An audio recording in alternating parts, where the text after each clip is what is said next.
I'm here with Claire Brown, who actually one of the people behind VITAC and a Verbit company. And Claire is the strategic salesperson for VITAC Verbit. And I really want you to understand what this can do for you as content creators in terms of, if you heard Mr. Beast earlier, you heard Mark Hustevelt talk about the power that multi-language translation had for one of the most successful blogs. And Claire's going to tell us a little more about that whole journey. So first, let's start with Claire Brown. Introduce yourself and tell us a little bit about Verbit, and tell me when you're ready for me to click. Sure. Hi, everybody. I work for VITAC. We are a global media services company. So we support a number of media and entertainment brands with their captioning, transcription, translation, dubbing, anything that helps our media brands to take their content globally and make it accessible globally. We're also a YouTube partner. So we work with YouTube on their multi-track audio program, and we work with creators who are looking to launch their channels internationally. So I think we're going to play a clip. And this clip is Dylan, one of our creators who we work with, and it's his launch into the South American market. It's a Spanish dub of his content. And the key point here, I think, is just to take a look at the creative intent and how we've replicated the tone and the energy of the English audio into Spanish. Tone and energy. Keep that in mind because we're going to get back to that. I'm going to click on the video, but also remind you, if you want to sample while live, scan in the VITAC QR code, and on your mobile app, the app will come up and start to record, transcribe, and you can sort of test out the features in we have two languages running here. Absolutely. Let's take a look. ¡Wow! ¡Alfred! ¿Qué rayos es esto? ¿Por qué está bajo la torre, güey? Esto es la Baticueva. Bien, ponte esto. ¡Wow! ¿Pero qué? Alfred, ¿de dónde salió este traje? Tienes la edad adecuada para usar el traje de Batman. Y ahora puedo contarte el secreto de tu familia. Sabía que había algo secreto en esta torre. ¡Wow! ¿Qué demonios causó esa explosión? ¿Alfred? ¿Quién rayos es ese tipo verde? ¡Qué mal! ¡Es el Acertijo! Tú vendrás conmigo, anciano. Ahora que tengo a Alfred, el huesón averiguará dónde están los secretos de la familia Wayne. ¡No! ¡Acertijo! ¡Trae a Alfred de vuelta! ¿Qué demonios debo hacer ahora? That was pretty emotion-filled. I know Energy, right? I know AI, and AI like kind of is a little short on emotion. So how do you get that magic emotion into the translation?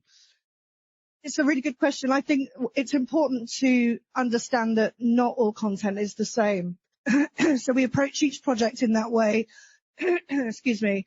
So for that particular client, they have a huge subscriber base. So we're talking millions of subscribers.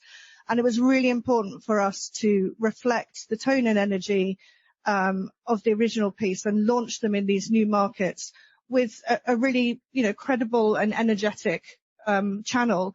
So for this, we used human voice talent to dub the Spanish, but we do have an AI dubbing product as well. And for some creators, that works really well. We've got one channel, for example, which is a architectural interior design channel, which has beautiful imagery, beautiful footage, but it's got a single narrator. And for that channel, AI dubbing works really well. So our whole objective is just to replicate the creative tone of the original piece, whether that's AI or technology. It doesn't really matter. It's just about making sure we maximize the engagement with the audiences. Yeah, but that's a really good point that Mr. Beast also says he uses humans to capture the tone and the emotion. But there's some things, maybe it's a webinar where AI is a great, affordable, and efficient way to do multi-language and transcription. So, let's talk about, so what you showed us was YouTube, correct? Yeah. So I know you also do talk about the other, you do YouTube, you do Facebook. Yeah, we can deliver to most platforms. So we have our own platform at Verbit, which means, it's API driven. So our creators can, upload content. We can, integrate seamlessly with all of those platforms. It's super easy for creators if they want to come to us and they need captions or languaging. I think with dubbing, we normally do handhold them through the process a little bit, work with them to understand what languages they might want, what territories they might want to launch in, and also what assets they may need, because as well as a media file, there's various other supporting materials that would be helpful for us to, optimize the solution for them and get the best results. So what happens in a case like Zoom, where it's not a one-to-many, but it's conversational? You can still transcribe. Yeah, we can live caption, live translate, whatever's required for that specific audience. And so does each platform come to you with their own integration, and then you work with that platform? Yeah, exactly that. So because we're API driven, we can integrate with most client systems. And so we know YouTube actually now has a multi-language. You kind of click on the little wheel and your choices of languages come up. Tell me about, does that lift everybody's multi-language up? And does that lift video? The guy that you showed us, what happened to his traffic when he translated to Spanish? So yeah, YouTube's just launched a multi-track audio program, which is really similar to the Netflix dubbing offering, if anyone's ever watched dubbed content on Netflix. So the user can actually click on a drop down and choose the language that they want to watch the video in. And Mr. Beast was one of the first creators that adopted this and launched his channel in multiple languages, which was a phenomenal success, as we all know. He achieved huge subscriber growth, and a lot of creators are coming to us now also looking to do that in new territories. So they're coming to us with, some of them have 1 to 2 language requests, some might have 15 to 20. And basically YouTube has, from an average perspective, thinks that you can increase your subscriber growth by 15% per language when you launch in different channels. So that's an average. Different creators have different results, but it's certainly attractive, and it's why we're getting so much traction right now in the creator economy and getting those conversations going. And I think on the AI side, I mean, there are a lot of challenges. Well, first of all, let's talk the Asian languages. When you have a totally different character set, you handle that. You've trained your model on that. But models like we talked about architecture, there's medicine, there's law, yeah, each with very special languages and security. You do some high level security, like when you have the UN at a meeting, you do not want to mistranslate something. Yeah, absolutely. So obviously all of our systems are totally secure, but also you're right, there are niche topics that we need to be able to replicate in different languages, and that's where we might add a human layer into our solution. So the AI performs really well in some areas. If there's a song, for example, within some of the creator content, we might not use AI dubbing for that particular piece. Same for any technical language, sometimes. But I think in 12 months, 24 months, we won't be having this conversation. I mean, the AI is getting pretty good, and it just takes time to train the engine. But I think what you've told me now and what we've talked about is right now with the human assist, there's less error, more accuracy. And we're watching now. This is pretty responsive in real time. How many of you actually have the mobile app running on your phone now? Anybody? So there are other benefits. Like, let's just say you want to walk away for a minute. Because you have it running on your phone, right, you don't lose anything. Yeah, I think people are putting captions on, behaviors are changing. They're putting them on all the time so they can multitask or I mean, there's language benefits as well to having the subtitles on. You can learn new languages. But also there's search and discovery benefits, because if you've dubbed your content and then you add the subtitle as well, then from an SEO perspective, users can then search for that content and that track will come up. Right. So like, I don't know how many of you use an AI like Otter to record your sessions, but you're getting the benefits of recording the session, making it searchable. You can walk away and still have the session running. You can learn a different language and brush up on your language. So in addition to accessibility, do we have enough volume here? I think on her mic, yeah. We have competing showdown. So I think in addition to the fact that you're translating and the fact that you're closed captioning, you are also getting these added benefits that we've yet to discover. And to your point, David Pogue just wrote an article for CBS saying, like, families at home are now watching with closed captioning. And we know that all of you in your meetings watch something with closed captioning when the meeting gets boring. Like, true confession, right? Yeah, definitely. And also it's great for literacy for kids content as well, because kids, if they have captions on, there's a literacy benefit in terms of them learning their own language and how to read. And yeah, YouTube's doing great things with search and discovery as well. I mean, they're releasing little bits of functionality for this multi-language program that they're working on. So normally when users log into YouTube, the language defaults to English. But what YouTube are doing is creating this algorithm so that once you've watched one piece of Spanish content, then you might be served or recommended more. So YouTube's working really hard to make this work, and we're working with them, to really optimize this and really drive growth. So in addition, so we talked YouTube, we talked Facebook, you do Teams, you can do Google Meet, you can do Zoom.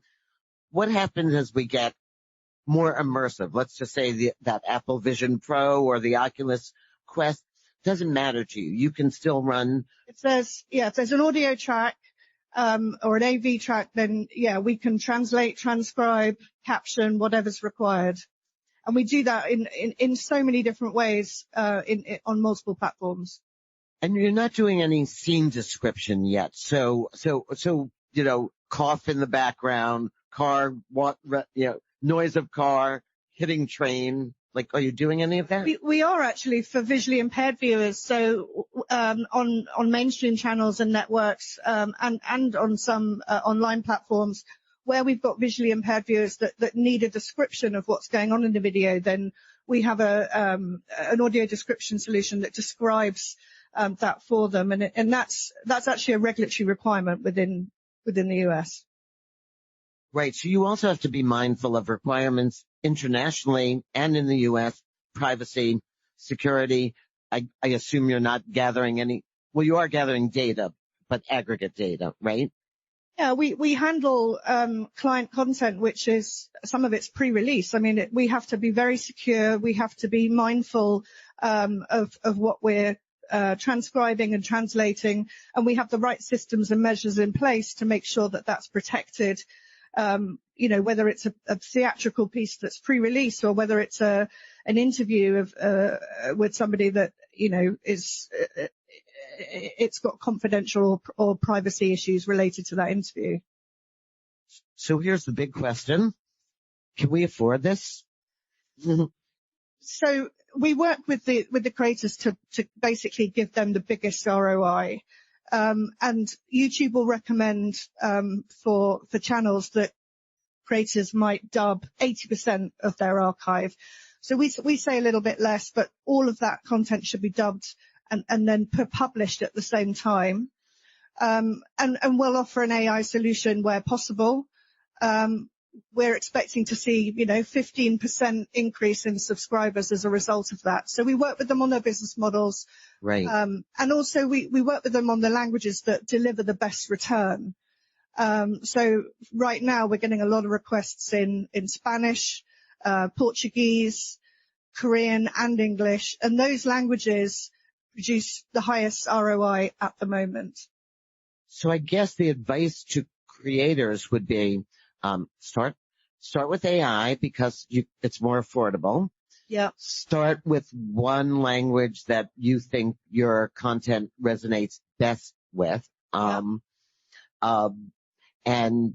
any other advice for the creators who are just getting started with multi-language or closed captioning? I think they should build a business model, look at what kind of subscribers they've already got, whether there are any languages there that they've already got traction with. Have a look at, like you say, a steady approach, test it in South America, which obviously has the biggest bang for your buck because there's such a large audience there. Test it and then come to us and we'll help you deliver on that creative and maximize the engagement in those territories. And that's absolutely what we do. We help them navigate that space. And Claire, your company is not a newcomer to this space. You have been doing this quite a while, right? Yeah, we've been going for 35 years and we work very much with those big brands. So BBC, ITV, NBC Universal, we work with them and help them to engage with audiences in different territories. So it's our bread and butter. We're extremely experienced in this space. So BBC, name some of the others you work with. BBC, ITV Studios, in the creative, the ones you can name. In the creator economy, we work with Jordan Matto, who's a huge YouTuber. He has 19 million subscribers and we're working with him on dubbing content in different territories. That's a big brand. He's got a big profile. It's absolutely imperative that we retain that creative intent for him in those different territories.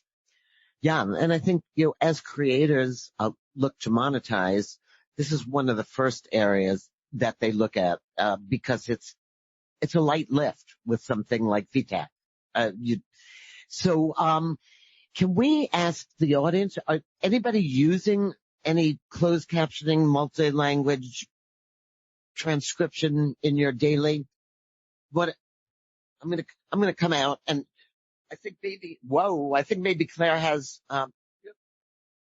Actually, the first thing I checked your website when the first day I walked in, and I was constantly checking the accuracy, and I tried different language and see, and I saw some of the summary, which is really good function. And one thing I hope it have, which I was looking for, it doesn't. Okay, is the whole script that I can like keep a copy. Yeah, that's absolutely possible. So that's right. Yeah, so we do a lot with a lot of customers, clients. What we do is we will live caption a show, and then we can convert that into a transcript that's workable and can be used, and it can be used for SEO as well. Right. And also I was looking at, because I use daily between Chinese and English. So I used to work for one of the major film company, and I have to help Netflix to do the subtitle and dubbing. Even though I'm not the person, but I will be the consultant sitting there watching every line by line. So it's very useful. I'm always looking for the tools that can help my job easier. Yeah. Well, hopefully this is one of them. And I think this is live. So this doesn't touch humans. This is all run, through Captivate, which is our, live AI captioning product. And then we have translators as well as part of our network. So if we wanted to produce a non-live translation, then we would probably pass a human layer through that as well. So it depends what the use case is. You use the technology in the way that best suits that use case. Right. But again, I like the question, talking about the budget, because not everyone has a budget like Netflix or, the big players. Here is more for content creators, which I currently using the one TikTok provide. It's the editing platform. It's called RapCut. I don't remember exactly. Yeah. It's automatic. The accuracy was very, I would say 60% if you have no accent. Yes. Yeah, I think it's interesting because each platform has a different audience. And so the expectation around quality and accuracy is actually different. TikTok, I think, this is just an observation from my perspective, but those younger audiences, I think they have more tolerance for not 100% accurate shows. Whereas I think if you're on Netflix, you're going to expect it to be 100% accurate. You've paid a premium.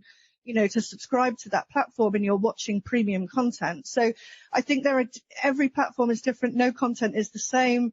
And I think you look at the scenario, the case study, and you decide, which is the best approach here, and keep an eye on that budget, Thanks for we'll take questions over here now because we have to make room for another session.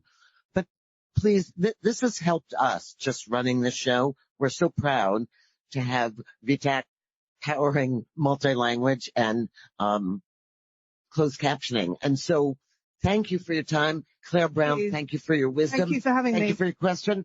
And we'll see you over on the side. Thank you.